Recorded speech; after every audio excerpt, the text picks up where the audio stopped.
Καλησπέρα παιδιά, σήμερα θα σας μιλήσω για ένα βασικό στοιχείο του παιχνιδιού, για τα μανιτάρια. Όπως βλέπετε έχω 0 τώρα.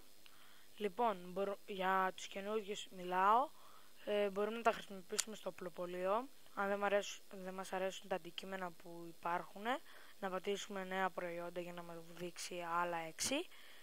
Όπως βλέπετε τώρα έχω 0 και δεν μπορώ να το δοκιμάσω, να σας το δείξω. Το ίδιο στο μαγαζί μαγικών. Μπορούμε να αγοράσουμε από το στάβλο το αρπακτικό πουλί που κάνει 25 μανιτάρια ή τον τίγρη που κάνει ένα μανιτάρι. Στα μπουντρούμια, εάν βαριόμαστε, μπορούμε να παίξουμε κάποιον με μανιτάρι.